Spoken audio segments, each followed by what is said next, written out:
Muy buenas noches, ¿cómo les va? Bienvenidos y bienvenidas a Sin Lugar para los Débiles del día jueves, el último programa de la semana. Bueno, con mucho para analizar, para reflexionar, pero con algo que yo les quiero proponer desde el inicio, que tiene que ver con tomar algo de lo que decíamos como sociedad, no voy a generalizar, de lo que se escuchaba, muchos repetían, cuando Milei estaba en campaña y luego cuando Milei gana. Había algo que se sostenía muy fuerte, que era, bueno, todo lo que dice en la campaña no lo va a poder hacer. ¿Cómo lo va a hacer? No.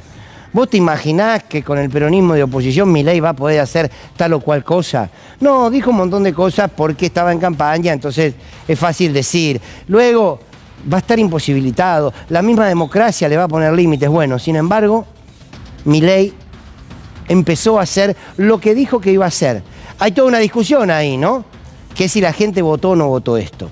Pero yo lo tomo como reflexión a partir de que evidentemente lo que tiene que funcionar como contrapeso del gobierno no termina de funcionar y este gobierno con nada avanza. ¿Por qué el nombre del desembarco? Se los cuento en un ratito. Pero como me decía un querido colega, que ustedes lo conocen como Magallanes, se llama Árabe Ramil, en realidad, le decimos el árabe, se llama Damián, me decía, esta es la segunda etapa del gobierno. Están desembarcando. Les voy a explicar por qué. Vamos a desmenuzar esta idea, sobre todo para advertir cuál es ese rol social que me da la impresión que nos está faltando, para entender cómo con tan poca preparación, con tan poca fuerza política, con tanta desidia y tanto odio, se puede avanzar sin que nadie parezca que pueda detenerlo. Les doy la bienvenida, buenas noches, esto es Sin Lugar para los Débiles. Existió toda una primera etapa de Javier Milei, una etapa donde se permitía decir cualquier cosa. Mucho de lo que decía, cuando nosotros lo escuchábamos y decíamos, bueno, a ver, estas son nuestras instituciones, esta es nuestra democracia, automáticamente surgía, bueno, no va a poder. Cuando él decía, voy a destruir el Estado, uno decía, bueno, no, esperá, hay sindicatos organizados en el Estado que van a presentar batalla. Cuando él decía, voy a hacer ese topo que lo va a destruir todo, esto ya lo dijo luego en plena campaña, en pleno gobierno. Cuando veíamos este tipo de actitudes tan efusivas y con un discurso tan violento, de alguna manera nos convencíamos que la democracia por sí sola lo iba a detener. Bueno, quizás nos olvidamos que la democracia la vamos construyendo determinados actores sociales, políticos, culturales. Y evidentemente algo no termina de funcionar.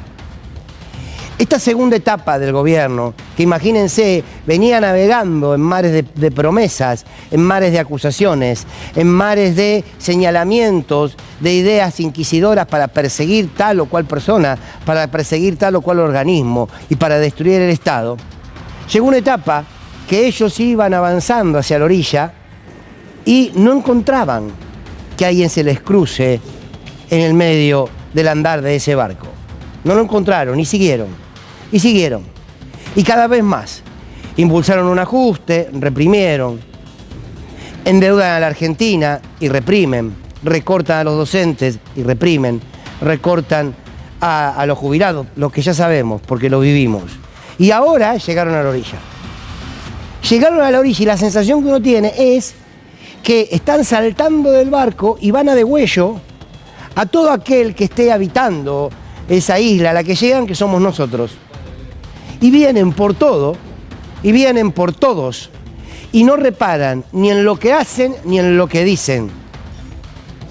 ¿Y qué pasa del otro lado? La impresión es que mientras este gobierno ha desembarcado y entra de huello, nosotros nos vamos escondiendo en los árboles. Vamos trepando los árboles para quedar escondidos en el medio de una selva y que no nos vean y que nos podamos salvar de precisamente ser las próximas víctimas. Casi que hay una lógica de la supervivencia individual, que también es lo que siempre quiso el gobierno lograr. Que cada uno trate de defenderse o de resolverlo por sí solo. Este gobierno que entra a machetazo limpio no encuentra que haya una resistencia organizada para decir, señores, esta tierra que es nuestra patria, esta tierra que son nuestros derechos, esta tierra es todo lo que hemos construido en los años de democracia, la vamos a defender. Aparecen pequeños focos de resistencia, pero no logran contener este desembarco que va dejando víctimas a su paso. Quiero que repasemos y nos vayamos a esa etapa. Ni bien asume Milei, en algunos casos vamos a ver promesas de campaña, en donde Milei decía cosas que uno, insisto, escuchaba, que muchos nos intentábamos dar tranquilidad diciéndonos no va a poder. Bueno, miren, ya presidente, Milei una vez dijo, señores, yo les voy a vetar todo. Vamos a escucharlo. ¿Hace falta que les diga que lo hizo?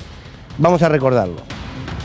Y cada vez que los degenerados fiscales de la política quieran ir a romper el equilibrio fiscal, se los digo yo ahora, lo dije antes, lo digo ahora y lo voy a repetir hasta el cansancio. Les voy a vetar todo, me importa 3 carajos. Les voy a vetar todo, me importa 3 carajos, lo cumplió, lo está cumpliendo. ¿Está cumpliendo sobre todo? Sí, que va a vetar todo, sí, pero sobre todo está cumpliendo, me importa un carajo. A este gobierno les importamos un carajo, asumámoslo. Asumámoslo, sobre todo aquellos que piensan que esta etapa es necesaria para algún día, será en el cielo y no en la tierra, vamos a vivir mejor. Pero, tal cual dijo, lo está haciendo. ¿Qué pasa? Y en esto no quiero caer solamente en la dirigencia política, porque al fin y al cabo también la dirigencia política es una resultante de la sociedad.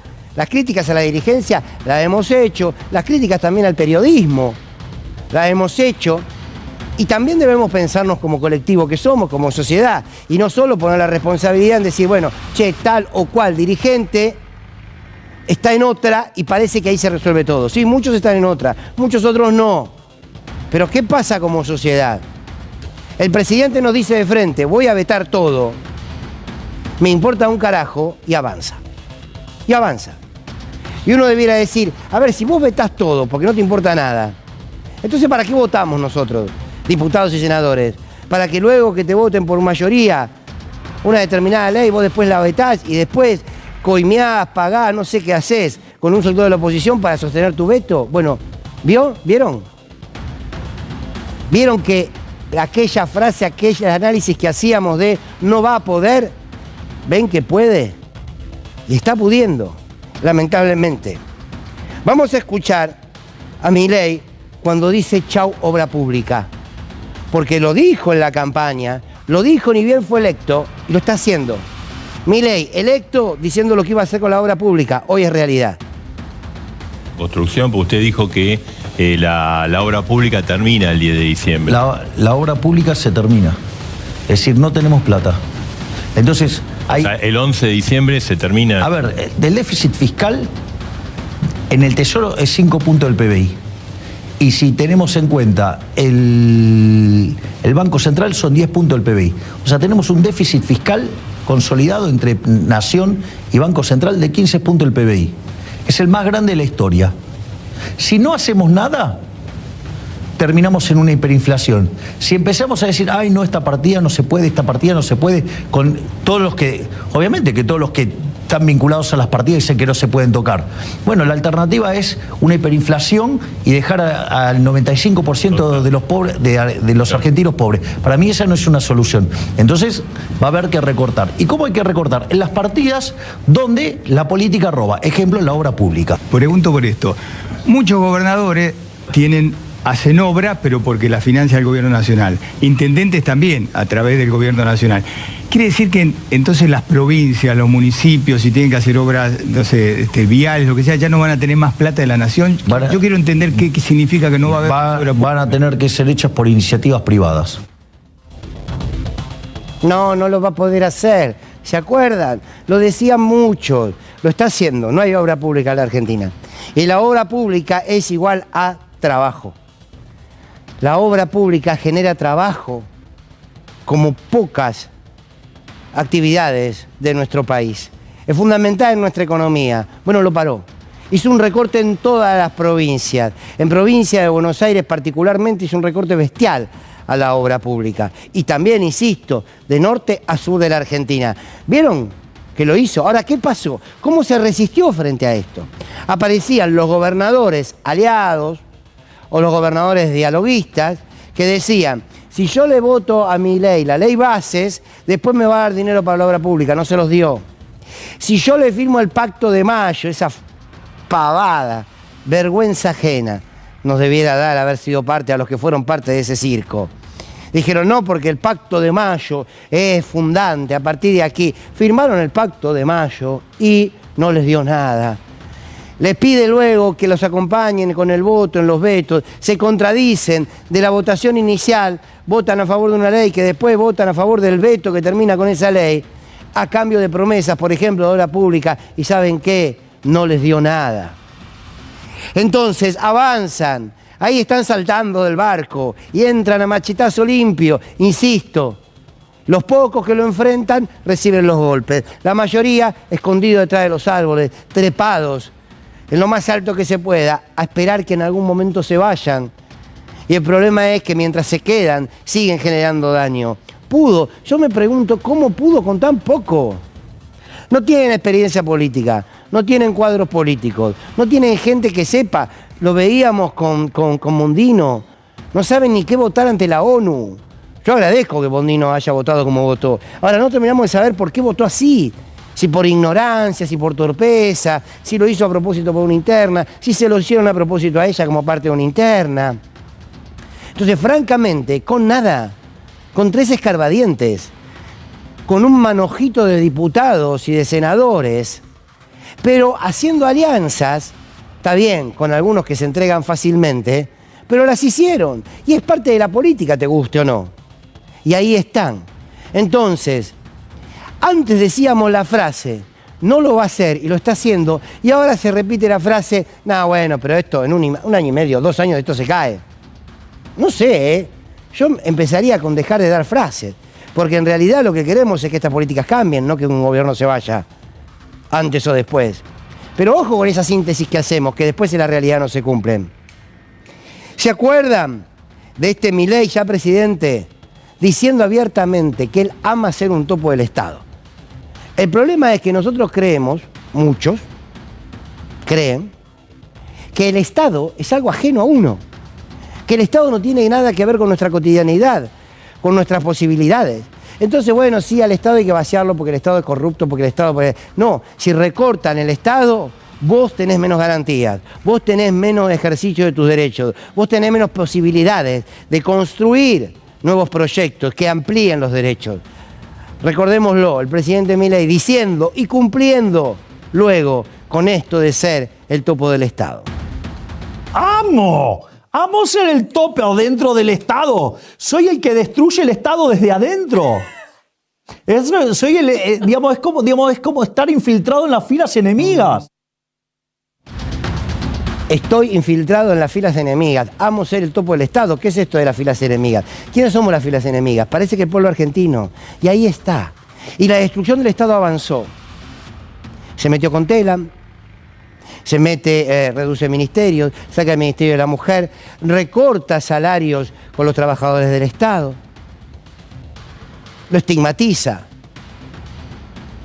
Pero ¿qué pasa cuando él acciona? Otra vez, cuando saltan del barco, muchos que se esconden subiendo a la punta de los árboles, otros abrazan a quienes vienen a degüello y detrás de un árbol le dicen, a ver, negociemos esto. Hoy me enteré concretamente, lo sabía como información, pero tuve la posibilidad en la radio de hablar con una trabajadora del Garrahan, que están con medidas de fuerza. ¿Saben cuál fue el acuerdo paritario que cerró UPCN con el gobierno? Miren, hago un silencio para que lo piensen. ¿Saben cuál fue el acuerdo paritario que firmó UPCN? El 1%. Hoy. Pero ojo, después en noviembre hay otro del 2%.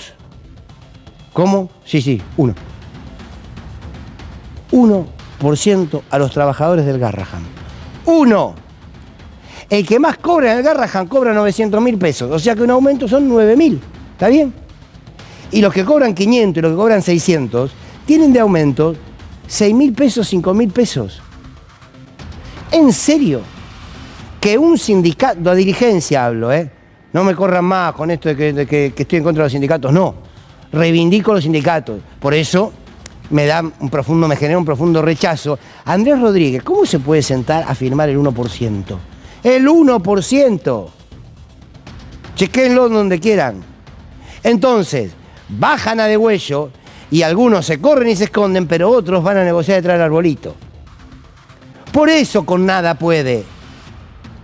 Por eso con nada puede. Porque enseguida encuentra con quién negociar, con quién acordar.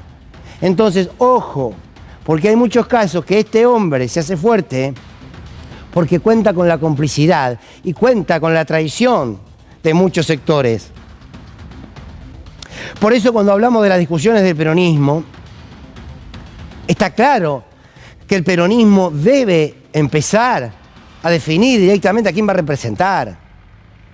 Lo dijo Cristina Kirchner en ese documento cuando acepta ser candidata del PJ, con otras palabras, por supuesto, diciendo, bueno, a ver, no se puede tolerar que el peronismo llegue con un voto, con una intención a defender determinados intereses, a hacerse carne en la lucha de los que más necesitan, y después te terminás siendo Jaldo, terminás siendo Scioli, terminás siendo no.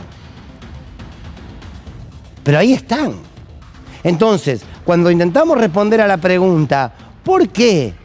Cuando decíamos que no iba a poder, lo afirmábamos. Porque había algo en el inconsciente que nos decía, es imposible que el tipo quiera vaciar el Estado. Si vos me preguntabas a mí, y con sinceridad, hace un año atrás, no, van a dar un aumento paritario del 1%, y el sindicato más grande que tiene el Estado lo va a tolerar, yo le decía no. No. Miren, Andrés Rodríguez siempre está entre el caballo y los cuadros, no puede ocuparse mucho de los trabajadores. Pero más allá de eso, yo te iba a decir, no, un 1% no, un 10, que es una miseria, un 20, que es una miseria, pero el 1. Entonces, por favor, cuando veamos que este hombre parece imparable, busquemos quién les va allanando el camino, quién les va botoneando, dónde están aquellos que están escondiéndose o trepándose a los árboles. Bien, ¿empiezan a haber arrepentidos? Sí, empiezan a haber arrepentidos. Alcanza, qué sé yo, ¿saben lo que siento? Que empieza a haber de este lado que cierto sentir y cierta degustación de la derrota. Quiero que escuchemos, ahora les cuento por qué tengo esa mirada, pero quiero que escuchemos algunos de los testimonios de estas personas que están arrepentidas de haber votado a Milei. Ahora, con el arrepentimiento solo no alcanza. ¿Qué hay en torno de esta persona que vamos a escuchar ahora? ¿Qué estamos proponiendo desde el campo nacional y popular para contener esa decepción y transformarla en una alternativa de cara a las elecciones del año que viene y la del 2027? A ver, uno de los arrepentidos de haber votado a Milei. Milei, él prometió algo, prometió una buena economía para todo el pueblo argentino. Todo el pueblo argentino lo votó a Milei, al presidente Milei, al actual presidente Milei. Y todos pensamos, porque yo lo voté también, o sea, no, tengo que decir las cosas como son. Yo lo voté al presidente Milei como tanta gente, y creo que él hizo un análisis del razonamiento del pueblo argentino equivocado, lamentablemente. ¿Qué esperabas que hiciera? Que la economía saliera adelante, como ser mucha gente que está desocupada, que tuviera la oportunidad de tener trabajo. Y sin embargo, toda esa gente sigue sin trabajo, sigue desocupada, y lamentablemente, bueno, va todo para un caos. La construcción el sueldo está bajo, realmente tenemos que trabajar mucho y se gana poco. ¿Cómo se llega hoy a último día del mes? Y no llego al 20 y después cuesta llegar. Bien, esto es un sentir que se empieza a multiplicar. Ahora, como sentir individual no alcanza si no aparece no solamente la política, la dirigencia política, sino la sociedad haciendo reclamos. Los movimientos sociales están militando en el barrio. Los barrios están pasándola muy mal. Sin embargo, insisto, parece que todavía no se encuentra el recurso para detenerlo. No lo encontramos. Como humilde comunicador lo planteo, no lo encontramos. ¿Por qué? Porque creo que estamos viviendo la sensación de una enorme derrota que empezó siendo electoral, que desnudó una derrota política y que ahora piensa ser una derrota, si se quiere, hasta emocional, una derrota actitudinal, una derrota de levantar el mentón, mirar a los ojos y decir, che, al fin y al cabo, nosotros defendemos tal y cual cosa. Esa derrota electoral de las elecciones del año pasado advirtieron, evidenciaron que hubo una derrota política. Está bien, pasa en todo sistema democrático, sobre todo luego del gobierno que realmente fracasó con los intereses por los que se lo había votado, que es el gobierno de Alberto Fernández. Ahora bien, esa derrota electoral que desnudó una derrota política, hoy parece que es una derrota desde lo emocional. Parece que se está sin fuerza, parece que se está perdido, parece que se está sin referencia, aunque existen, por supuesto que existen. Parece que se está sin la actitud de decir vamos a convocar, vamos a reunir, vamos a articular, vamos a organizar. Porque algunos creen que esto se cae solo, porque otros creen que todavía es muy temprano, porque otros creen que el punto de quiebre van a ser las elecciones del año que viene, lo que sea, pero eso falta. Y está esa sensación de derrota.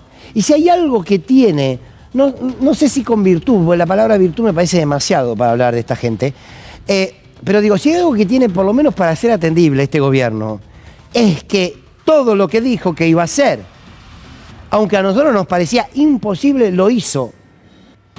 No esconden, se desnudan en su propia monstruosidad. Y parece que de este lado cuesta desnudarse en lo que se dice y se defiende. A ver, ustedes, los libertarios, quieren destruir el Estado, miren, nosotros los defendemos.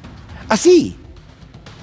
No, bueno, sí, lo que pasa es que hay algo de lo que dicen que tiene razón. Pues claro que hay cosas que modificar. No es defender el Estado tal cual estaba. Es defender al Estado, sabiendo que hay que hacer reformas. Reforma judicial, reforma educativa, reforma financiera. Pero claro que hay que hacerlo. Ahora, lo primero que tenemos que hacer es plantearnos. Señores, ustedes destruyen el Estado, nosotros lo defendemos. Señores, ustedes dicen que la educación pública, que la universidad pública es una vergüenza, nosotros la defendemos. Ustedes dicen que la ciencia debe estar en manos privadas. ¿Para qué vamos a tener ciencia en la Argentina si la podemos importar?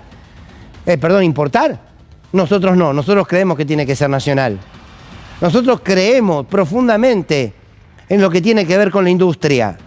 Entonces me importa nada que los que manejen la UIA siempre estén parados del otro lado de la propia industria, porque son un séquito que hacen sus negocios. Entonces, me parece que lo que falta es salir de ese sentimiento de derrota permanente. Uy, mirá lo que está haciendo. Uy, cuánta crueldad. Todos lo hacemos, advierto, me habrán escuchado. Uy, cuánta crueldad. Uy, estos tipos no paran, que si están locos, que no están locos, si Victoria Villarroel... Señores, ustedes son negacionistas, nosotros reivindicamos a los 30.000. Y les vamos a decir negacionistas toda la vida. No, bueno, lo que pasa es que ahora la sociedad está leyendo las cosas de otra manera. No.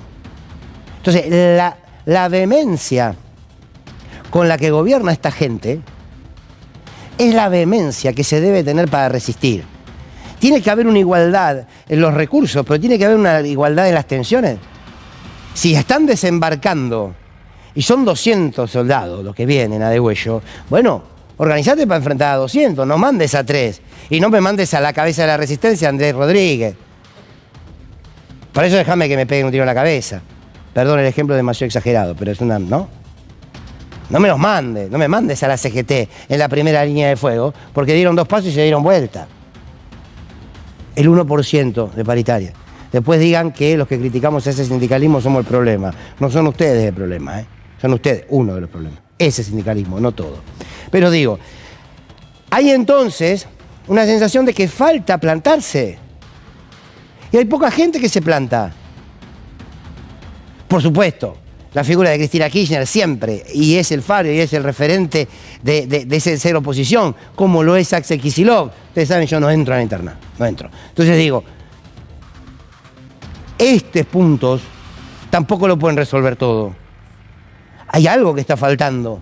Y creo que eso tiene que ver con reconocer en lo que somos, en lo que defendemos y en lo que creemos.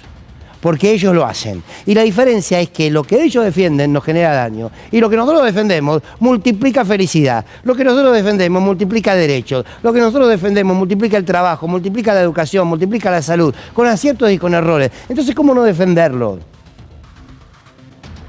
Desembarcaron. Vienen por todo. habrá que bajar de los árboles, ¿eh? Porque saben que si no bajamos de los árboles y salimos a dar pelea, ellos terminan deforestando todo. Ellos directamente van a podar los árboles y vamos a caer inevitablemente. Es tiempo de levantar el mentón, de mirar a los ojos y como alguna vez cantó Teresa Parodi en una maravillosa canción, existe el hierro, existe el ardor y lo que quema el hierro, pero también existe el lirio que se le tiene que plantar. O nos decidimos a construir la historia desde el rincón en que cada uno de nosotros estamos, o la escriben ellos, a costa nuestra. Buenas noches, esto es Sin Lugar para los Débiles. Bueno, muy buenas noches, qué linda. Voy a hacer una encuesta con esta canción, ¿eh? Dale. Sí, lugar, sí. No quiero decir nada porque no quiero ofender a los músicos, pero es un montón. Vos la hacés, yo la replico, lo hacemos arriba, y así. arriba. No me interesa. Bueno, no, lo vamos a ganar. Abigail, Pablo, ¿cómo va? Buenas noches. ¿Cómo? Bueno, es cierto, ¿no? ¿Cumplió el gobierno? ¿O no? Sí, yo creo que sí. Igualmente te digo, me gusta porque así planto el debate. Yo creo que en realidad el gobierno de Javier Milei es una estafa. Sí. Estafa a pleno. Porque esta cuestión de decir, le vamos a sacar todos los beneficios a la casta, ellos van a ser los que van a pagar el ajuste, yo no voy a generar más impuestos, ustedes no van a tener más aumentos, se va a eliminar la inflación, van a poder comprar las cosas y se va a terminar la pobreza. El ajuste fue a los trabajadores, a los pobres, a los maestros, a los jubilados, o sea que a todos aquellos que confiaban en que el presidente iba a hacer eso. Este hombre que hablaba, ¿no? Exactamente. A ver, y eso genera mayor desigualdad. Entonces hoy hasta los que votaron a Milei se encuentran en un escalón muy pero muy por abajo a lo que estaban en octubre del 2023. Sí. Les mintieron. Sí, el tema está, no sé, a ver cómo lo ves vos, Pablo, pero el tema está es que es cierto. Él dijo un montón de cosas y dijo que iba a terminar con la casta. Es cierto que la casta terminamos siendo nosotros, pero eso estaba clarísimo, o sea, para nosotros que vemos de este lado de la vereda. La verdad que las cosas que él dijo que iba a hacer, que parecían imposibles, el tipo te veta todo. Claro. Como que iba a tener una resistencia enorme, decís vos. Él dijo. Como que la resistencia iba a ser enorme y no fue. El tema es que yo a veces pienso, la resistencia obviamente está en el pueblo, pero está solamente en el pueblo. Hoy acaban de anunciar un blanqueo de hasta ahora 18 mil millones de dólares. Toda gente que evadió, que hizo mucha guita, no los hizo, está claro que no fueron estos 9 meses de Milei, ¿no? Esto viene de antes. Viene del gobierno de Alberto, son los que no se animaron a blanquear también un poco con Macri. Decir que el peronismo ha generado una enorme riqueza también para esos sectores concentrados. Y yo pienso si en realidad tiene que ver solamente con el pueblo o cuando esos sectores concentrados, esos mandantes reales del gobierno que tenemos hoy en día, en un momento dice, bueno, hasta acá es suficiente, porque ahora hay algunos que están levantando el dedo diciendo, no, importaciones de acero de China, no, pará, esto no era un poco lo que habíamos acordado, pero mientras tanto, mientras pudieron acumular, quedarse con el gasoducto y otra cosa, ahí estaba todo bien, siga, ¿no? ¿Sí o no? Porque pasó, ¿no? Mientras ese impuesto a la grande fortuna era para que yo pueda vender caña, está todo bien, pero ahora no me lo traiga de afuera. Hay algo que nos diferencia mucho con Brasil. Brasil tiene, bueno, el ejemplo de Brasil y su moneda, lo que cuidan el real, te evidencia que existe, y también sobre todo en el empresariado, una burguesía nacional que es muy fuerte. El empresariado de Brasil piensa primero en Brasil. Después, está bien, hace negocio afuera, piensa primero en Brasil. Claro. ¿No? Defiende su moneda, defiende su... Y esto no pasa acá, no ha pasado acá. Digo, habrá quienes sí, por supuesto, ¿no? ¿Qué fue Capusotto, Fer? ¿Se creen dueños del país que detestan? Bueno, ¿no? Porque claro, son los dueños de ese país que odian, pero los saquean, eso después viene el blanqueo y ahí sí, metemos los 18.000 palos y nos ahorramos los impuestos. Pero mirá, te vas al viejo continente, Francia hace lo mismo. Bueno. O sea, defienden su industria. Exacto. Estados Unidos hace lo mismo. Trump. Claro, acordate los limones. Exacto. Yo siempre pongo el mismo ejemplo, acordate los limones. Me acuerdo que cuando ganó, me vende limones, claro. Me acuerdo que cuando ganó Trump, Cristina dio un discurso que muchos dicen, uy, Cristina bancando a Trump. No era que bancaba o dejaba de bancar a Trump. Dijo, ojo, que la política económica de Trump es una política proteccionista que va a favorecer precisamente a la industria de ese país. Y fue así. Me hiciste acordar a Macron, que ahora se va a reunir con Javier Milei. Macron, cuando se empezó a hablar, ¿te acordás de la exportación de productos primarios? funcionarios de Agrícola dijo, no, yo tengo que, perdón, pero yo tengo que defender a mis granjeros, a la gente del agro de Francia, ¿no? Lula, el gobierno brasilero, sancionando a Elon Musk. Claro. Y nosotros entregándole todo lo que podamos. Todo, ¿no? Los datos, la vida, la billetera. Bien, por algo Lula reduce la pobreza y acá la multiplicamos. Y bueno, sí, claro. El desempleo, lo mismo. A ver, hablemos un poquito de los derechos y de los privilegios. Bueno. Porque es una disputa, ¿no?, que cada vez se hace más evidente. Sí, porque en esos derechos y privilegios entra la desigualdad, entra la desigualdad en la salud, la desigualdad en el nivel adquisitivo, la desigualdad de oportunidades, la desigualdad de casas, la desigualdad absolutamente de todo, ¿no? Sí, el punto de partida es, ¿no? Porque sin igualdad hay realmente libertad, porque acá te vendieron la libertad, vas a ser libre, ¿no? Vas a poder hacer todo lo que quieras.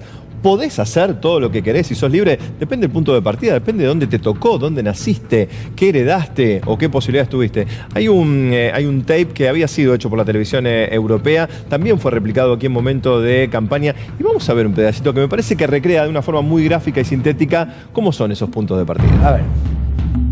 Bienvenidos y bienvenidas. Antes de empezar la carrera voy a enumerar una serie de cosas y quienes se sientan identificados tienen que avanzar 1 metro.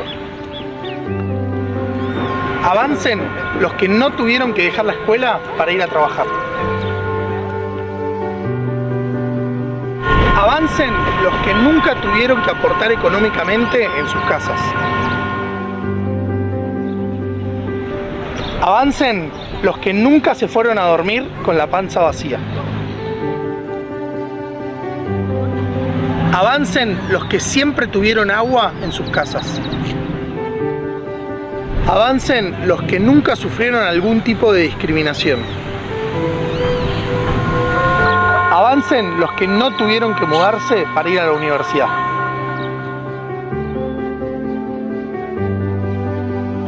Si yo diera ahora la señal de largada, sería completamente injusto, desigual.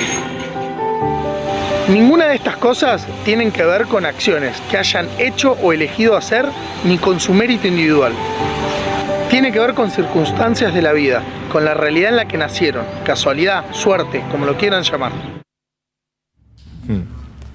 Interesante. A eso sí son todos libres, ¿no? Es el punto de partida. Claro. Porque como vos marcabas, por eso cuando nosotros discutimos qué sociedad queremos, quizás la discusión no sea una sociedad en donde todos seamos iguales, porque no somos iguales, pero sí donde todos tengamos el mismo punto inicial, donde todos tengamos una igualdad de oportunidades. O lo más cerca, y eso, ¿quién te lo va a dar? ¿El mercado? ¿Realmente le importa al mercado que vos tengas la misma posibilidad o que le sirva simplemente para seguir haciendo guita, no declararla y después blanquearla, ¿no?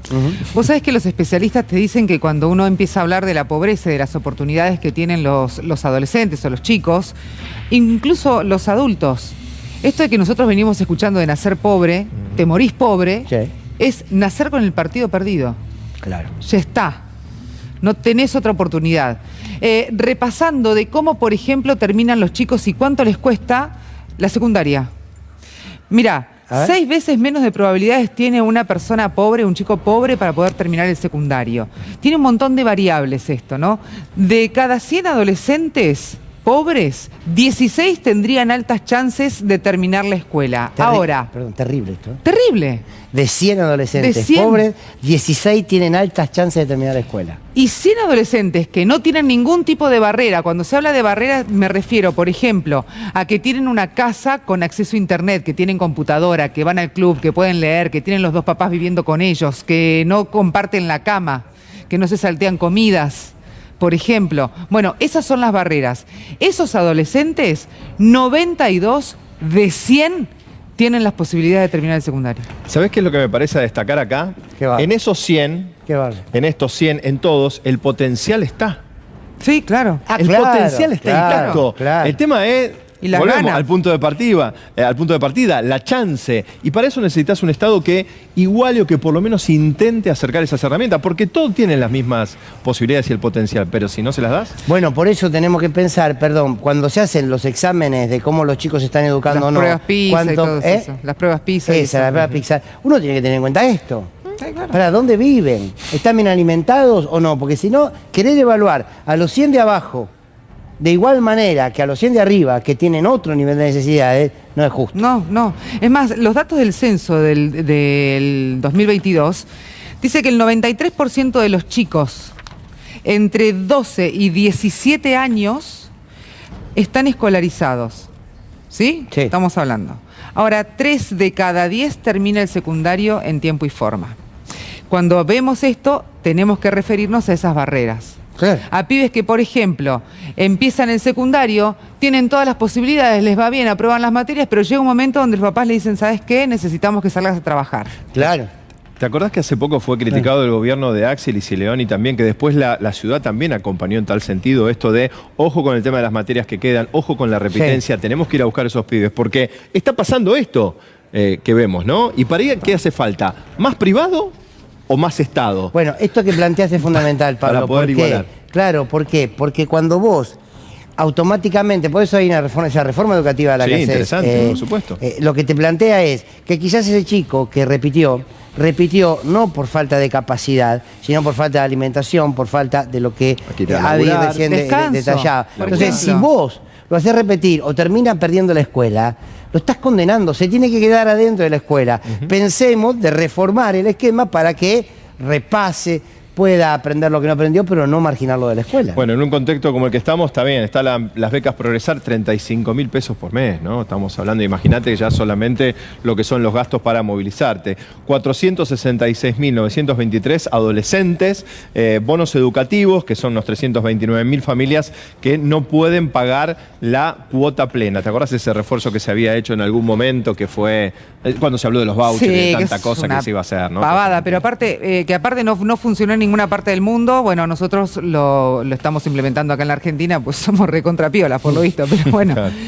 Cuando hablamos de esto, tenemos que decir que hay 1 millón de pobres, de chicos pobres. Fíjate lo que son las becas Progresar, menos de la mitad. Sí, con los pibes que alternan además la comida para cuando se van a dormir y lo que hablamos habitualmente, ¿no? Por eso, bueno, pero ante esto, la respuesta de este gobierno es reducir aún más el Estado. Bueno, es que la respuesta del Ministerio de Capital Humano, perdón que te interrumpa porque eso está bueno, la respuesta del Ministerio de Capital Humano cuando vos le decís cuáles son los planes que tiene el gobierno para poder reducir, por ejemplo, la deserción escolar, que los chicos terminen la secundaria, porque además el sueño, el futuro es, si termino la secundaria, puedo tener un trabajo en blanco, porque si no tenés la secundaria, ni siquiera para barrer un local, claro. Mirá el trabajo en blanco que te estoy diciendo, para barrer un local. Entonces siempre es laburo precarizado. Cuando terminan el secundario, el adolescente puede empezar a pensar en el futuro. Chicos que quieren estudiar medicina, que quieren estudiar ingeniería, no les da. Bueno, el otro día lo decíamos, no les da el dinero. Cuando nosotros estamos hablando hoy de lo que le pasa a nuestros pibes con la educación, de cómo los están abandonando. ¿Por qué? Por la realidad social que tienen. Y cuando vemos que nuestros jóvenes están desempleados o que el mayor trabajo al que pueden anegar es una bicicleta para salir a hacer reparto, no solamente tenemos que denunciar el presente, sino tenemos que advertir qué juventud, qué adultez vamos a tener de aquí a unos años. Totalmente. Porque estos pibes de hoy, que hoy se van sin comer, en 10 años, 12 años, son jóvenes. ¿Y con qué instrumentos, qué conformación, con qué salud?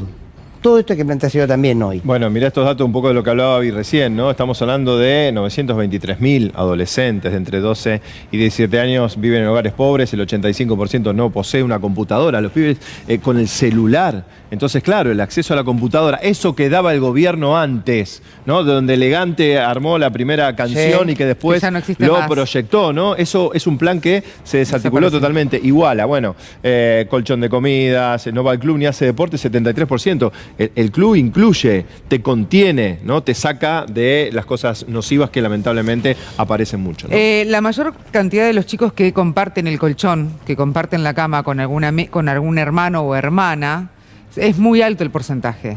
Los chicos que se saltean comidas, también es muy alto el porcentaje, porque tienen una sola comida diaria, que en general pueden hacerla en su casa, pero si no, muchos van a los merenderos y comedores. Dicho sea de paso, ya la justicia le pidió a Sandra Petovelo que otra vez acomode la repartición de alimentos a comedores y merenderos, porque no se puede eliminar los planes que ya se necesitan, urgentes para los chicos, ¿no? Otra vez. Y esto de la computadora es importante, Fer. ¿Por qué? Porque cuando no tienen la computadora, los chicos están trabajando con los celulares en la mano. Cuando llegan al momento de conseguir un trabajo, de pedirlo, solicitarlo y demás, no saben prender una computadora. ¿Por qué? Mirá. Porque no la tienen. Claro. Bien, extraordinario este informe, porque habla de esto, ¿no? Del punto de partida, y ese título sintetiza muy bien: nacer con el partido perdido. Bueno, nos estamos despidiendo. Miren, les vamos a proponer a partir del día de hoy una manera de cerrar el programa. Vieron que al principio nosotros en el programa leíamos algunos textos. Y ahora pensamos, y le agradezco mucho a Julia Andrés, una productora extraordinaria, y a Agostina Simeonato, todo el equipo de producción, que entendió que podíamos cerrar con una canción, que no la voy a cantar yo, que la van a escuchar, y con una historia. ¿Por qué? Porque es cierto que siempre existió una canción a lo largo de nuestra historia. Siempre hubo una canción que nos hizo ser parte de una lucha, que nos hizo cantar alguna victoria política, que nos hizo constituirnos como resistencia. Por supuesto, han existido las canciones de amor, las canciones de protesta, las canciones... y muchas de ellas han marcado una historia. Yo quiero contarles una historia. Quien escribió esta canción le puso el nombre de una de sus hijas. Después les voy a decir al final. Es una canción que el cantautor la compuso en Inglaterra en 1968.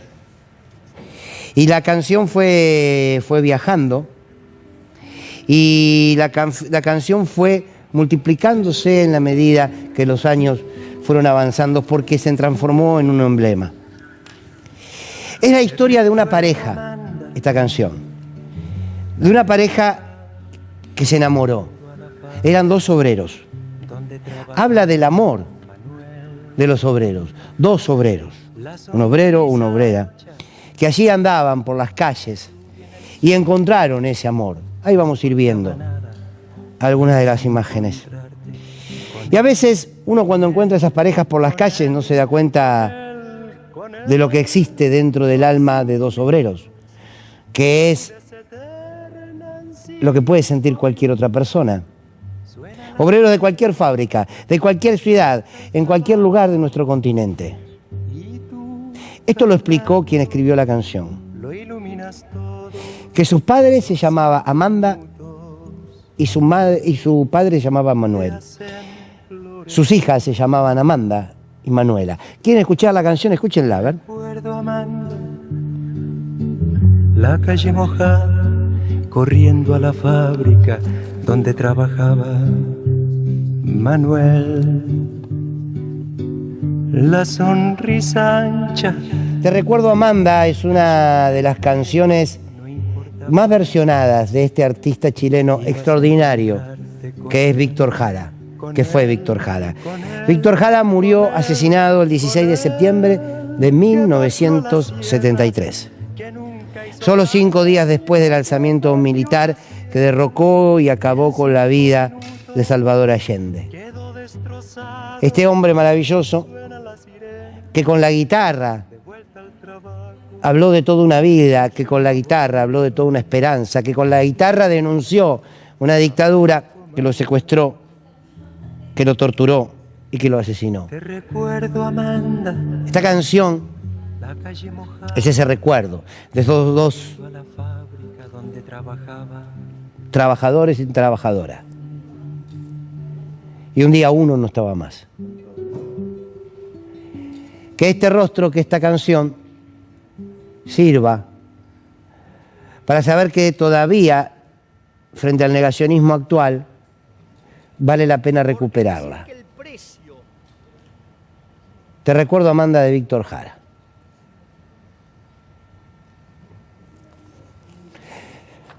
Nos encontramos el martes, no, porque vamos a hacer un programa especial sobre las elecciones en los Estados Unidos. El miércoles vamos a estar aquí con Sin Lugar para los Débiles.